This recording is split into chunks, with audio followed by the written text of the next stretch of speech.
So this is my niece. Her name is Yali. She is 9 months old. Her mum is a doctor and her dad is a lawyer.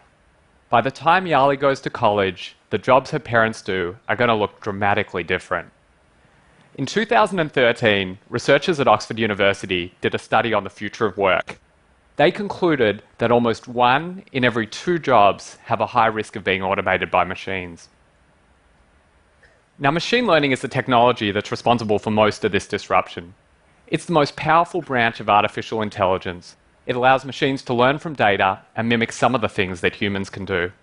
Now, my company, Kaggle, operates on the cutting edge of machine learning. We bring together hundreds of thousands of experts to solve important problems for industry and academia. So this gives us a unique perspective on what machines can do, what they can't do, and what jobs they might automate or threaten. So machine learning started making its way into industry in the early 90s, and it started with relatively simple tasks. It started with things like assessing credit risk from loan applications, sorting the mail by reading handwritten characters from zip codes. Over the past few years, we have made dramatic breakthroughs. Machine learning is now capable of far, far more complex tasks. In 2012, Kaggle challenged its community to build an algorithm that could grade high school essays. The winning algorithms were able to match the grades given by human teachers. Last year, we issued an even more difficult challenge.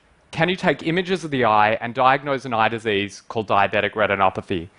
Again, the winning algorithms were able to match the diagnoses given by human ophthalmologists.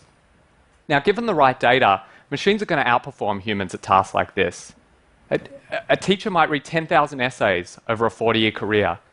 An ophthalmologist might see 50,000 eyes. A machine can read millions of essays or see millions of eyes within minutes.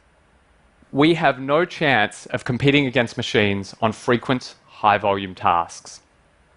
But there are things that we can do that machines can't do. Where machines have made very little progress is in tackling novel situations.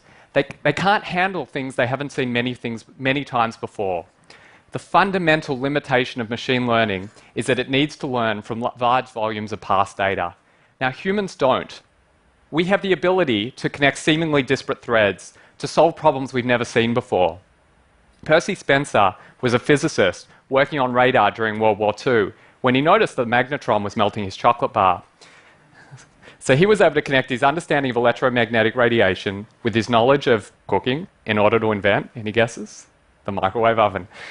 Now, this is a particularly remarkable example of creativity, but this sort of cross-pollination happens for each of us in small ways, thousands of times per day.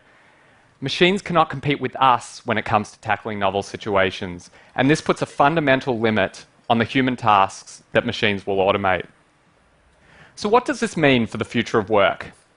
The future state of any single job lies in the answer to a single question.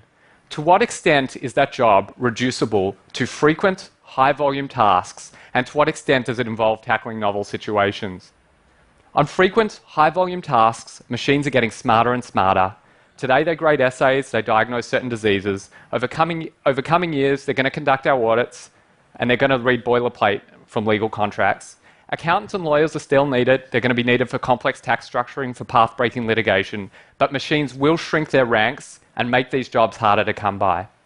Now, as mentioned, machines are not making progress on novel situations.